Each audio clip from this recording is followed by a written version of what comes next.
Avec aujourd'hui Florian Philippot. Alors qui est Florian Philippot ? Eh bien c'est l'homme qui sait tout. Oui, il paraît que vous êt l'homme qui savait tout au Front National. C'est pour ça que vous avez été embauché par Marine Le Pen. J'ai lu ça. Bonjour. Alors c'est vrai, vous savez tout ?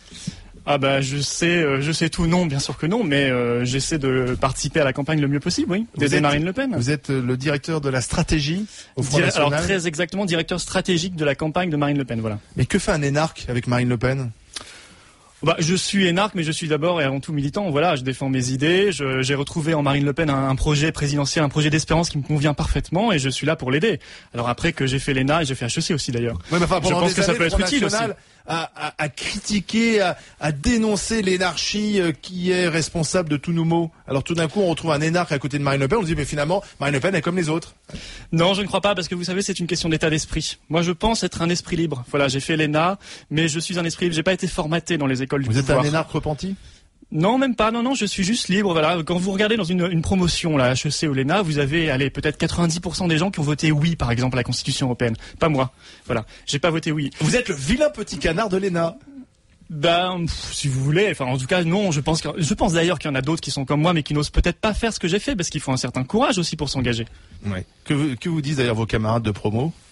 Ah bah j'ai des camarades qui sont des amis et qui sont toujours des amis, bien heureusement, il y a aucun problème, voilà. Et puis d'autres, ceux qui sont moins contents, peut-être qu'ils viennent pas me voir. J'ai pas eu de message en tout cas alarmant. Qu'est-ce qui vous a séduit chez Marine Le Pen ? Ce qui m'a séduit, c'est la force de ses convictions. Voilà, c'est son projet, c'est la cohérence de son projet. À mon avis, la cohérence de son projet, elle tient en un mot, c'est le rétablissement de l'autorité de l'État dans tous les domaines, que ce soit la sécurité et l'immigration, bien entendu, face aux dérives actuelles, que ce soit dans l'économie, face aux banques, face aux marchés. Bah, l'État va taper du poing sur la table. Les États qui nous ont à l'école aussi, les États qui nous ont mis en difficulté, parce que ce sont ces mêmes États qui nous ont endettés et qui aujourd'hui créent cette vague de panique partout. Il y a eu des dérives. Vous croyez encore à l'État, vous ? Ah mais moi je crois plus que jamais à l'État. Je suis pour un État fort, un État stratège, parce que je pense justement qu'on a laissé trop aller les choses. On a laissé les marchés, les banques décider, et je pense que l'État doit remettre des règles. Alors après, bien sûr, vous avez des États qui ont abusé, comme en Grèce. C'est vrai, il faut recouvrir les impôts, il faut essayer de faire quelque chose. On est endetté en France. Oui, mais c'est l'État qui nous a endettés. Alors c'est l'État, mais c'est aussi les collectivités locales. Ça, on en parle moins. C'est vrai qu'on supprime des policiers, des enseignants, des médecins, alors qu'à côté, on voit le nombre de fonctionnaires territoriaux dans les collectivités locales exploser. C'est peut-être là qu'il faut faire quelque chose. Jean-Marie Le Pen, il n'aime pas les énarques. Ah bah, il a eu des mots plutôt gentils sur moi. Oui. Mais qu'il n'aime pas les énarques en général comme représentants de certaines élites. Je le comprends. Pourquoi ? Parce qu'on a des élites complètement déconnectées du peuple. Et c'est vrai, je vous le disais tout à l'heure, 90% ont voté oui quand 55% du peuple vote non. Est-ce qu'il n'y a pas un problème ? Nous, on est au Front National avec Marine Le Pen pour une plus grande diversification sociale et idéologique des élites. Ça passe par une meilleure formation, ça passe par des jurys de concours revus, ça passe par des filières qui permettent à des personnes, des fils d'ouvriers, d'employés, de petits fonctionnaires d'agriculteurs de venir dans les grandes écoles. Ah, si les élites ne votent pas Front National, c'est parce que peut-être que vous avez tort, tout simplement. Qu'elles ont un peu réfléchi, elles ont fait quelques études et elles savent que le Front National c'est une impasse. C'est ça. Donc quand on est bête, on vote Front National. Quand on est intelligent, on vote pour le système. Non, mais je ne crois pas, parce que si le système était représentatif de l'intelligence collective, on n'en serait peut-être pas là. Avec 1700 milliards de dettes. Non, puis de toute façon, vous savez que même dans les milieux dirigeants, il y a aujourd'hui de plus en plus de gens qui votent Front National, mais qui ne le disent peut-être pas, parce qu'il y a un grand conformisme de la pensée dans ces milieux-là. Même dans les milieux dirigeants, on vote Front National de plus en plus. Il y en a. Moi, je peux vous dire que je travaille avec des gens qui ne se montreront pas, de tous les milieux, haute administration, entreprise et même banque, ça pourra vous surprendre, mais qui s'apprêtent à voter Marine Le Pen. Oui. Et ils veulent pas se montrer. Je peux les comprendre, mais je peux les comprendre parce que si vous voulez, quand vous sortez, comme vous dites tout à l'heure, du cercle de l'intelligence ou du cercle de la raison, parce que c'est comme ça qu'on présente les choses, les médias présentent les choses, eh bien vous prenez un risque pour votre carrière. Alors il faut être courageux. Moi je trouve que j'ai eu ce courage. Voilà, j'ai eu ce courage de le faire. D'autres le font. Il y a d'autres personnes dans l'équipe de campagne de Marine Le Pen. On a des grands professeurs d'université, mais d'autres ne le font pas. Vous allez entraîner un mouvement. On va se dire tiens, s'il y a un énarque comme Florian Philippot, peut-être, mais il faut y aller aussi. Peut-être, mais il y a pas que les énarques. Je vous dis, dans l'équipe de campagne de Marine Le Pen, on a des professeurs d'université. Je pense à Gilles Le Breton, qui est quand même une sommité du monde universitaire. On a un ancien directeur de cabinet de Jean-Pierre Chevènement. On a des gens qui viennent de la droite, de la gauche. Jean-Pierre Chevènement, vous l'aviez soutenu la dernière fois ? Oui, en 2002, oui. Et quel est le lien entre Chevènement et Le Pen ? Eh bien, le lien, je crois qu'il était pour moi, assez évident. C'est-à-dire qu'en 2002, je me suis engagé. Bon, j'avais 20 ans, c'était avec mes petits moyens, comme on peut faire une campagne quand on a 20 ans. Mais j'avais retrouvé cette même cohérence du projet chez Jean-Pierre Chevènement, cette même espérance. Voilà, cette cohérence du projet qui est le rétablissement de l'autorité de l'État. Je trouvais qu'il avait un discours républicain, très clair, très ferme. Et puis, bon, il m'a déçu très vite. Il m'a déçu parce qu'il est retourné au Parti socialiste pour avoir quelques postes. Et j'ai retrouvé chez Marine Le Pen, quelques années plus tard, une cohérence certainement mieux affirmée d'ailleurs, et la preuve, c'est qu'elle fait des scores bien supérieurs à Jean-Pierre Chevènement, et qu'elle suscite parmi le peuple une vraie espérance, on le voit partout. Marine Le Pen est la prochaine présidente de la République ? Ah, je le crois, oui. Je le crois. En tout cas, je suis absolument certain qu'elle sera au second tour. Pourquoi ? Parce que les Français vont vouloir se payer aucun un vrai sondage choix. pour l'instant ne la place au second tour. Alors, sauf peut-être les paris sur votre site. Oui, on a fait effectivement un pari, mais c'est un pari, c'est pas la même chose. Hein. Ah, mais vous savez c'est pas une intention de vote. Hein. On a fait effectivement un pari la semaine dernière sur le duel de 2012, et Marine Le Pen est arrivée classée avec François Hollande au deuxième tour. Voilà. Et moi je pense que les auditeurs de RMC et les auditeurs internautes en tout cas ont bien raison. Et je vois même, j'ai regardé en détail votre résultat de pari, on voit que Marine Le Pen est même première en tête devant François Hollande. Et je pense que c'est ce qui se passera. Parce que les Français ne voudront pas d'un faux choix Sarkozy-Hollande, franchement. Qu'est-ce qu'on va choisir entre l'euro et l'euro, l'Europe et l'Europe, l'immigration et l'immigration, ce sont les mêmes, la baisse du pouvoir d'achat et la baisse du pouvoir d'achat? Oui, globalement, ce sont les mêmes, à quelques différences près, pour nous de détails. Vous avez d'autres recettes pour nous désendetter? Quand on doit de l'argent, il y a d'autres solutions? Déjà, moi j'ai une première recette, c'est celle de Marine Le Pen, c'est de ne pas commencer à s'endetter pour les autres pour rien. Oui, mais on est déjà endetté. Écoutez, là on s'endette encore plus. Vous savez quoi? Attendez, comment on fait pour la dette actuelle, aujourd'hui, celle de ce lundi là? Qu'est-ce qu'on fait pour cette dette? Alors il y a deux choses. D'abord, à court terme, il y a des dépenses à supprimer, ça c'est évident. Moi je vous donne quelques exemples. La fraude sociale, 20 milliards d'euros selon un rapport parlementaire de juin dernier. Si on l'a divisé par 4, ça ferait 5 milliards d'euros, et donc on gagnerait 15 milliards par an. On doit supprimer immédiatement l'aide médicale d'État, qui est réservée exclusivement aux clandestins. C'est 600 millions d'euros prévus cette année. On doit réduire le droit d'asile. Voilà, c'est 376 millions d'euros. On doit faire des choses dans la décentralisation qui a dérivé parce qu'il y a des féodalités locales. L'intercommunalité, c'est 4 milliards d'euros par an selon la Cour des comptes en doublon par rapport aux communes. Voilà des vraies dépenses. Et puis à plus long terme, à moyen et long terme, il faut changer de modèle économique parce que là, ça ne va pas. Avec cet euro, rendez-vous compte, c'est ce que je vous disais, on a déjà payé en dette supplémentaire pour la France 60 milliards supplémentaires pour renflouer. Pour rien, on le voit bien à chaque sommet, la Grèce 2 fois, l'Irlande, le Portugal. On va encore maintenant renflouer les banques comme on l'a fait en 2008 sans changer du tout les règles. Est-ce que c'est ça la solution? Je ne le crois pas. Alors justement, il y a un homme aussi qui se bat pour sauver l'Europe, qui n'a pas les mêmes solutions, c'est Nicolas Sarkozy. C'est un ensemble de mesures qu'il faut prendre, mais il faut que les pays concernés soient conscients eux aussi des responsabilités qui sont les leurs et des décisions nouvelles qu'ils devront prendre. Nicolas Sarkozy, qui se bat parfois contre Angela Merkel. Visiblement, c'est la chancelière allemande qui gagne pour l'instant. Contre Angela Merkel, je crois qu'elle a gagné largement la bataille. C'est ce qu'on dit aujourd'hui partout, en tout cas. Sarkozy est devenu le vice-chancelier, peut-être. Mais en même temps, l'Allemagne, c'est un pays qui écoutez, moi, ce bien. Discours de Sarkozy, il date de quand? De ce week-end? Oui. Ah bon, parce que j'ai entendu, je crois, le même en mars, lors du premier sommet de sauvetage de la zone euro. C'était la une à l'époque. On a 20 jours pour sauver l'euro, l'Europe, la Grèce. Je l'ai entendu en mai, 16 mai, deuxième sommet. Je l'ai entendu le 21 juillet. Je l'ai entendu lors de toutes les rencontres franco-allemandes, 16 août, 14 octobre, etc. Là, on nous dit maintenant, on en est à 2 sommets par semaine. On a un deuxième sommet mercredi. Mais vous voyez bien que ces gens ne maîtrisent absolument plus rien. Ils ne comprennent plus du tout ce qui se passe. C'est le grand n'importe quoi. Et résultat, ils sont prêts à toutes les folies. Alors heureusement, l'Allemagne est là. Parce que en Allemagne, il y a un vrai débat sur l'euro. Il y a un vrai débat sur les engagements de dette pour payer les autres pays. En France, il n'y a pas de débat. Donc Nicolas Sarkozy, pour se faire réélire, serait prêt à toutes les folies. À nous engager à des hauteurs de centaines de milliards d'euros sur les 20 prochaines années. Oui, mais enfin, en même temps, vous dites n'importe quoi. Moi, il n'y a qu'une candidate qui parle de sortir de l'euro, c'est Marine Le Pen. Pourquoi aurait-elle raison sur tous les autres? Il y a une candidate, et je crois qu'elle a bien raison, et il y a beaucoup d'économistes surtout. Jacques Sapir. Sortir de l'euro, c'est la solution. Il y a Jacques Sapir, il y a Alain Cotta, il y a Jean-Jacques Rosa, il y a le prix Nobel Amartya Sen. Il y a beaucoup de monde, parce qu'en France, il n'y a pas de débat. En France, vous n'avez pas de débat, donc évidemment. Mais c'est tout à l'honneur de Marine Le Pen. Que la Grèce devrait sortir de l'euro, mais que la France sort de l'euro, je crois qu'il y a que Marine Le Pen. Je vais vous expliquer exactement la position de Marine Le Pen. Elle est très claire. C'est de dire, il faut faire un bilan de cet euro.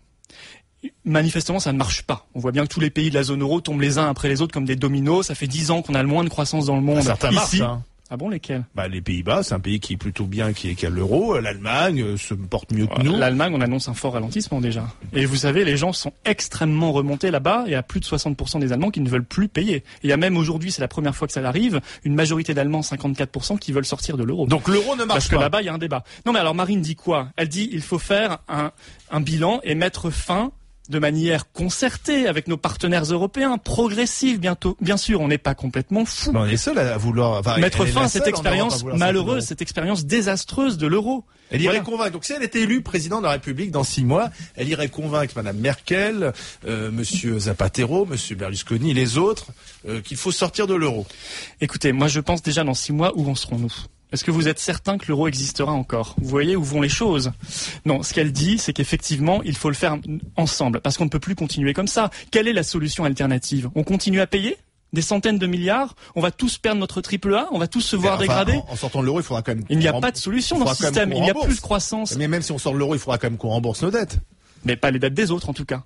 Parce que je vous signale que 2 pays européens qui ne sont pas dans l'euro, alors on devrait se dire, oh là là, c'est catastrophique s'ils sont pas dans l'euro, parce que l'euro c'est tellement merveilleux. C'est le Danemark et la Suède. Vous savez que l'an dernier, la Suède a fait 0,2% d'excédent budgétaire. Nous, moins 7,1%. Le Danemark a fait moins 2% de déficit budgétaire. C'est quand même bien mieux que chez nous. Voilà des pays qui ne sont pas dans l'euro et qui marchent très bien. Eh bien, écoutez, il faut faire un bilan. Quand on reconnaît ses erreurs, quand les élites reconnaîtront qu'elles se sont trompées avec l'euro, eh bien, on aura fait un grand pas. C'est ce que dit Marine Le Pen. Mais ce n'est pas la totalité de son projet économique. C'est aussi un projet de protection aux frontières, de rétablissement d'un État fort et stratège pour réindustrialiser la France. Florian Philippot, le directeur stratégique de la campagne de Marine Le Pen, l'énarque du FN, est notre invité aujourd'hui. La fiche de renseignement, parce qu'on vous découvre aujourd'hui, pour mieux vous connaître, date et lieu de naissance. Alors, 24 octobre 81. 81, vous êtes tout jeune. Hein. Ouais, j'ai 30 ans aujourd'hui. Ouais. Et c'est rare en politique parce qu'ils sont tous donc dans le nord à Croix. Ouais, bon, donc vous êtes né quel jour ? 24 octobre. Ah oui, donc c'est votre anniversaire aujourd'hui, c'est bien ça, oui. Ah bah bon anniversaire. Merci. Qu'est-ce qu'on peut vous offrir ? Je peux pas vous donner 1 euro parce que vous aimez pas ça. Vous pouvez me donner 10 francs. Non, mais vous pouvez nous souhaiter une réussite pour la campagne, voilà. Vous êtes marié ? Non. Vous êtes propriétaire ? Ah non, locataire. Locataire. Vous vivez à Paris ? Je vis à Paris, oui. D'accord. Dans un petit studio. Profession des parents ?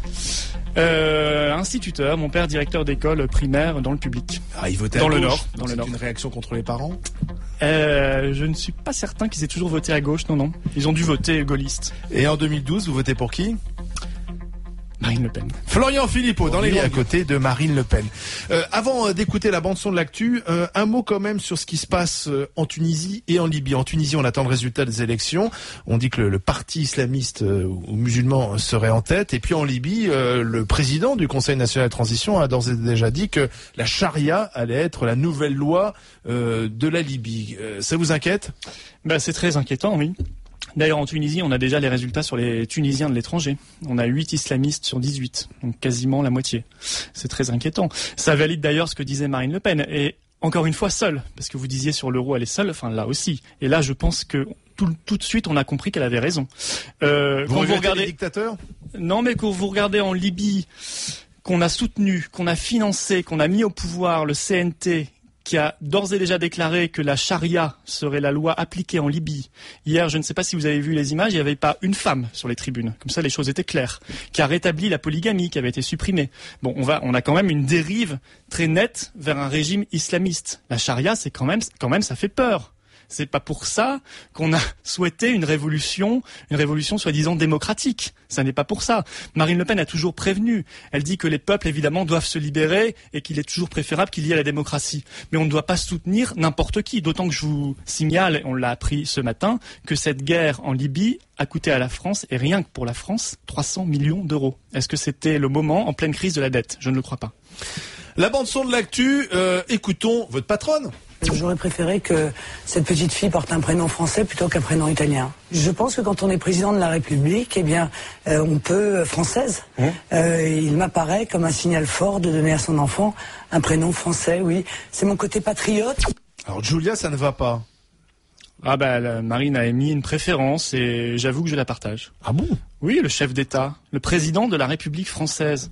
C'est pas une obligation, mais c'est un peu mieux. C'est quoi un prénom français ? Alors il faudrait dans la loi définir ce qu'est un prénom français. Non, Marine Le Pen n'a jamais dit qu'il y avait une obligation, qu'il y avait quoi que ce soit. D'ailleurs, c'est pas une critique. Elle a émis un jugement qu'on a le droit quand même de respecter. Mais la femme du président. Est-ce qu'il est absurde que le président de la République française appelle ses enfants d'un prénom français ? Mais sa femme est italienne. Bien sûr, mais lui, il est président de la République française. Elle n'est pas présidente de la République italienne.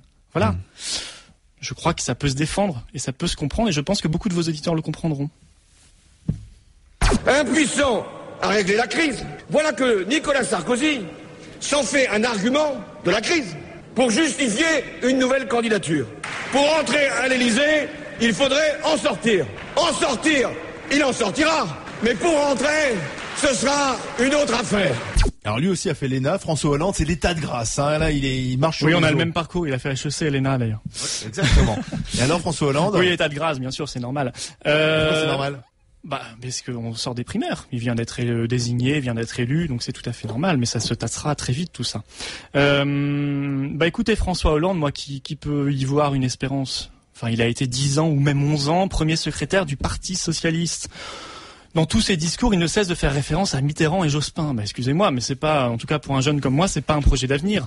Par ailleurs, en termes de dette, parce que je l'entendais parler de la dette, il n'a pas vraiment de leçon à donner, François Hollande. Vous savez qu'il a le département par habitant le plus endetté de France. Il est président du Conseil général. Ah non.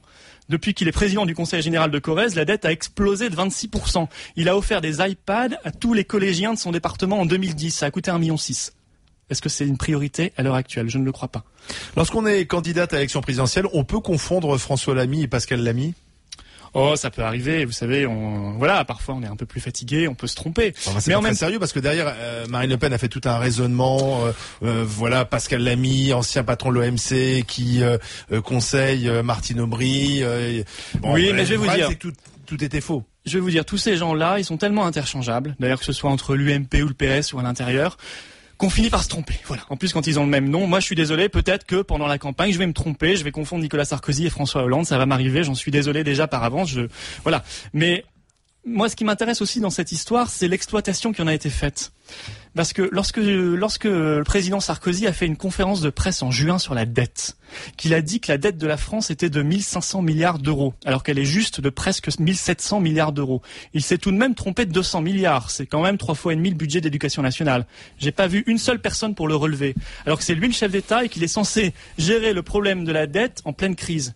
Eh bien, je vois qu'il y a 2 poids, 2 mesures. Nicolas Sarkozy a une arme contre vous, contre la montée de Marine Le Pen. Ça s'appelle la droite populaire. C'est un courant de l'UMP qui marche bien, qui en tout cas fait parler de lui, fait des propositions choc. Et grâce à ça, l'électeur votera UMP plutôt que Front National. Qu'est-ce que vous en pensez? Vous croyez que les gens vont retomber dans le grand panneau de 2007? Je ne crois pas.